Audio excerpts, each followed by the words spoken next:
Mesdames, Mesdemoiselles et Messieurs, bonjour et merci de suivre Contact Pro Live. C'est un réel plaisir encore pour moi d'être devant vous en ce nouveau numéro où nous allons encore développer ma solo na biso tobetaka chaque jour. En tout cas, merci na bandeko nyonso oyo bazako continuer ko s'abonner. Merci na ba commentaire nyonso ya ba followers na ngai bino ba abonner vraiment bozo salanga vraiment esengo mingi kumona que batu bazako s'abonner. Bon, batu bazo reprocher nga mingi ke misiko mina sema mu Kiswahili. Bon, mimi niko na changa mais mimi niko na remarquer ke batu ba mingi wenye banakuwa bananifata njo banakuwa batu ya banasemaka Lingala. Mais malgré tout niko na balomba na nyie bandugu yangu benye muko mnani suivre vers l'est du pays, mujiabonner un peu beaucoup plus pour que niwe que audience quand même ya baswahilifone iko nao ina augmenter. C'est comme ça que tout a évolué si bote ensemble. Ce n'est pas que je suis pratiquement imbibé dans la quinoiserie, non, je suis aussi en train de suivre ce que vous aimez. Bato belé o bazako pesa nga ba commentaire za ba kinois ba susu bazotindela nga ba commentaire ba voice ba biloko belé na munoko ya Lingala. Eza mboka na biso, nous avons 4 langues malheureusement na loba chiluba te na kokai koloba kikongo na yoka kaka me na beta mwa munoko kaka. Mais c'est que cela ne tient vraiment bo limbisa ngai ke na kozala pe beaucoup plus na Lingala mena ko banda pe ko sala effort na loba na Swahili. Alors aujourd'hui on va parler de quoi? Nous allons continuer toujours dans ce que nous avions commencé hier, de prôner que la modification de la constitution est vraiment primordial. Ce qui Tshisekedi alingi réussir mandat na ye oyo ameka correspondre nani constitution na biso na ba nani ba provincial na biso. Alors to senga ki que non, il fallait tout ça là ba état généraux ba province oyo tokopesa nani tokopesa beaucoup plus de responsabilités. Kwenye ba responsabilité takwe na paniwa kuma région na ma sous-région na ma territoire pour que batu ndava expliquer mon développement à y émission comment j'entends pour ça pour des états généraux. Mais avant d'aller un peu plus loin, nous allons prendre les grands titres à la une des journaux qui paraissent sur le net et nous revenons tout de suite après. Voici les grands titres à la une des journaux qui paraissent sur le net ce matin. On commence par élection.net. Flash, Kinshasa, mort du sénateur Kabuya Lumuna. Ça c'est imminent. Rencontre imminente Tshisekedi Kabila. Vous pouvez lire ça dans élection.net. On passe par actualité.cd. Les chercheurs présentent les résultats préliminaires du protocole Bella Unilu 20 qui renforce le système immunitaire face au virus. Et puis, décès toujours du sénateur. Ici, nous voyons seulement 3 kilos d'or issus de l'exploitation artisanale retracée par le ministère de Mines et au premier semestre 2020. La fraude se porte bien. Congo Profond parle du programme RDC France, le programme de coopération de près de 300 millions d'euros au cœur de l'entretien entre Marine Pumba Nzenza et Christophe Bigot. 7 sur 7, l'APLC annonce pour bientôt un plan stratégique national de lutte contre la corruption jusqu'à l'horizon 2030. Et puis finalement, Radio Okapi nous parle Bandundu. Les jours de pénurie d'électricité ne seront pas considérés dans la facturation d'octobre. Kisangani, les agents du FONER réclament leur salaire de plusieurs années. Merci beaucoup, on se revoit demain dans un nouveau numéro. Au revoir. Voilà. Merci en tout cas. Nous allons parler de la modification de cette constitution. Modification, modifier une constitution pour modifier. Nous allons modifier la constitution. Pourquoi? Parce que système ou constitution ou mabiso, d'abord c'est une constitution qui nous a été imposée parce que en 2003 en 2002 qui 1 plus 4 le pays était divisé par rébellion donc on nous a imposé une constitution qui ne reflétait pas vraiment réalité en Mboka na biso. Même la constitution de 60 Cette constitution-là ne répondait pas. Pourquoi 60 Togiko Pesango excuse? Parce que à ce moment-là, parce que le pays n'avait pas encore beaucoup d'intellectuels, qu'on s'est recherché, mais nous avons 60 ans aujourd'hui de l'indépendance. C'est pour cela que Tozo exigeait que la constitution n'abisse la modifier. Pourquoi ils la modifier? Constitution, il faut la modifier et puis et tenir compte na babiloko tozo vivre. O ekoki ko mema biso o toki ko projeter pendant ne fils que 50-100 ans. Alors, il faut tenir compte ya nini? Il faut tenir compte ya Congolais. Yangwana tozolo bake ba constituant oyo bakoki ko sala constitution asika, il faut ba tenir compte na dynamique ya ba Congolais lelo. Qu'est-ce que nous avons aujourd'hui? Quels sont les problèmes qui peuvent nous unir? Mutuna mutulelo Congolais to inani, comment est-ce que la constitution peut et ça de façon que tout le monde, que tous les Congolais, que tout ce qui est Congolais puisse se regrouper, to respecter Mobeko, na ndenge oyo, ba culture na biso ndenge to bande ko respecter ba chef coutumier, ba tunabiso, comme ça qu'on trouve quelque chose qui peut marcher tout simplement sur le Congolais. Donc ba to oyo ndenge to respecta ka ba coutume na biso ndenge ona.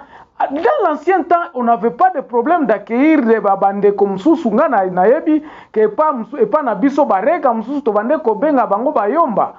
Mais dès que nous avions commencé à dominer les uns sur les autres, c'est là où est venu le problème. Ce qui les loto vendent ensemble, c'est pour cela moi je me dis eza toko bandela wapi pona ko modifier constitution oyo. Il faut to banda na ba état généraux ya nani ya ba territoire parce que ce qui tozui consensus na base na biso ezala ba territoire. Na pourquoi ba territoire? Parce que na ba territoire wana nde toza à peu près na ba autochtone homogène o toyebani torobite. Na territoire na biso tozala na ba Nyamulenge, tozala na ba Bembe, tozala na ba Vira, tozala, je parle du sud Kivu là-bas. Et tous les 145 territoires Batuna Batuba Yebani, on peut obtenir des consensus na koloba ke non. Biso awa tomoni ke il faut to sala boye. Pourquoi na lobi na 145 territoires wana? Parce que le fait que kaka tozako faire concentrer pouvoir na Kinshasa, ezako pesa batu pouvoir te. La base n'a pas le pouvoir.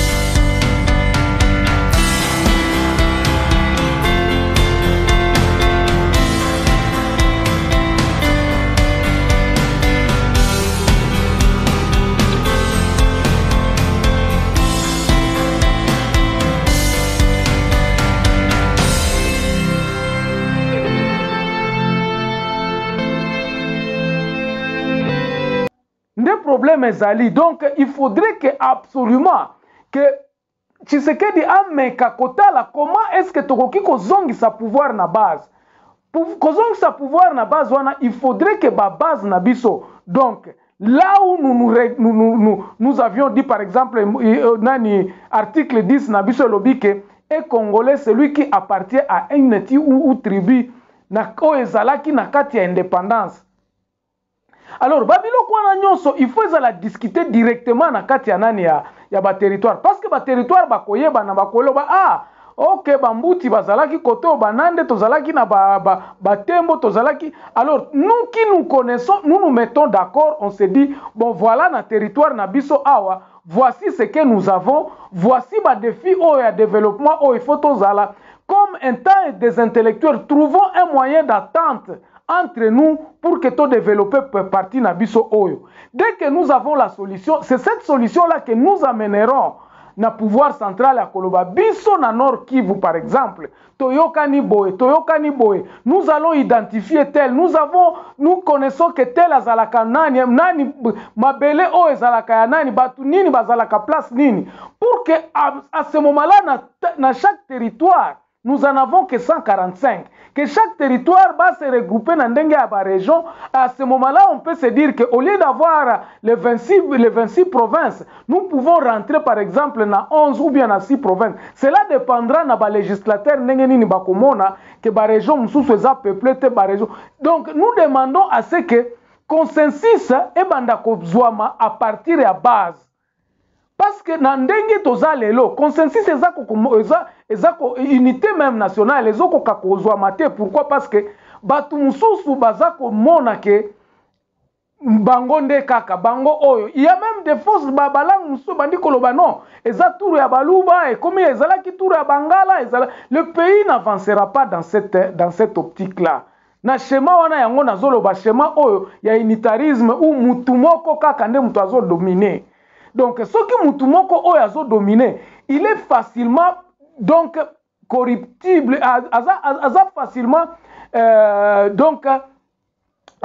facilement influençable par les multinationales étrangères na babilo comme sous ebele. Mais ce qui toyebi kaka ke pouvoir na biso na shaba awa tokoki kondima eloko yote tokondima ngote. C'est ainsi que batu bakobanda koyeba consensus walobi te awa biso tomoni loi na biso a tomoni boy biso tomoni ke awa toza boy et ainsi tokoyeba na mozindo batu bakobanda koyeba na place nini pona kozwa consensus wana. Alors on arrivera à un certain moment où la consensus wana ekokoma national.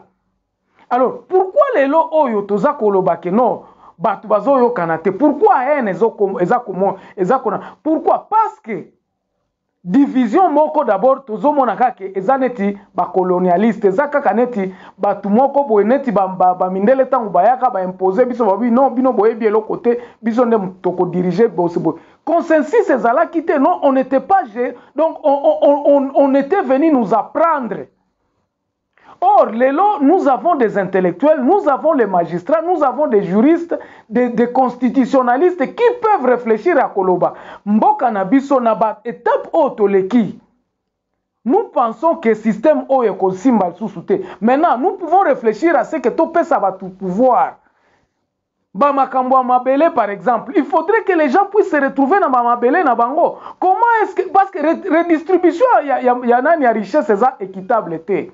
Na unitarisme, ce qui unitarisme kosimba, il faudrait que la redistribution équitable y a ba richesse équitable. Mais nous avons constaté que ba région mususu ezo salate, ba région mususu eza na ba ressources était wana eza ce que on nous donnait comme impression. Les ressources sont là, les richesses sont là, mais les gens n'ont jamais travaillé.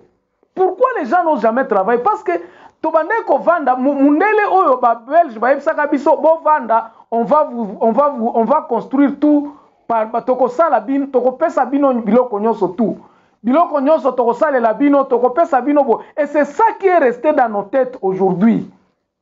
Na ba province mususu komona kaka richesse ezali mais ils n'évoluent pas parce que ils se disent que non ba konzina biso nde mutu bazala na Kinshasa moye biso to sala biloko wana ezate. Il faudrait responsabiliser les gens.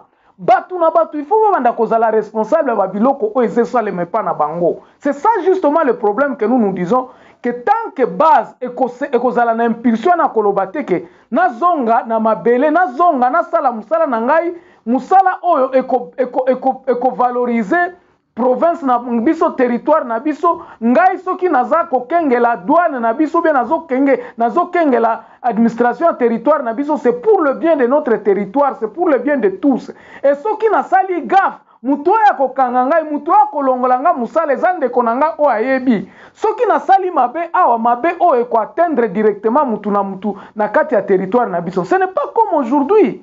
Les gens volent à ciel ouvert yebika ke justice ango toko corrompre parce que comme ça qu'il n'y a pas de justice jungle kaka mamakambo yo sale manandenge na ndenge mutu na ndenge na ye.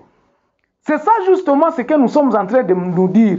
Tant que eloko oyo ko sale mate en tout cas Congo na biso ekozalaka nani ekorelever ekozala présenter na rendez-vous ya di donner et di recevoir te.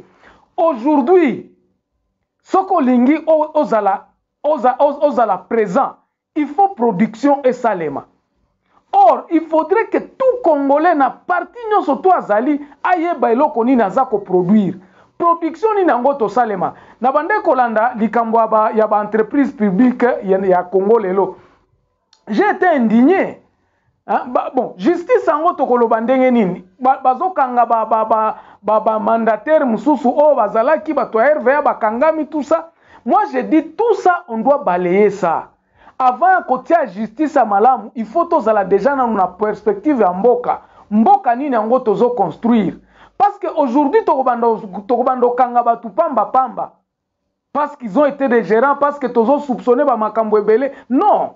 Na kati ya territorial kuna tangu batu na batu bakobanda ko zonga sikoyo na ba territoire na bango, la pyramide kozala renversée. Soki bozana maite pa na bino ekozala problème na bino.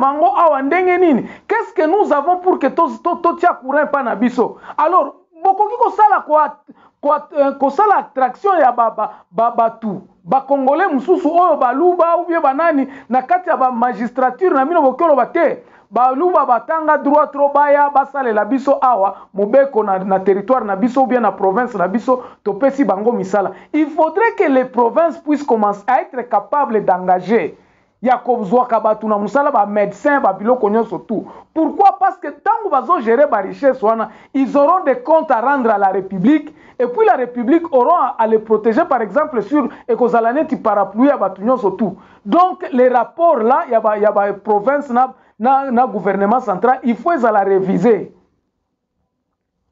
Tant que la réviser, le pouvoir reviendra à la base. Okomona misale bele bando zala na province. Mutuna mto bandoloba tikana kende pa na biso parce que nous aujourd'hui chaque Congolais place azalia akoki jamais mtu ako nande tango bazana Kinshasa balobaka bake pa na bango na Nord Kivu. Les Kassaïens de même quand ils vont au Kasaï ils vont se dire non ngana ke pa na biso batu ya bandundu. Et nous ne pouvons pas nier cette appartenance à nos tribus ou à nos régions ou bien à nos territoires. Et c'est même écrit dans tous nos documents. Babylon a effacer facilement boité.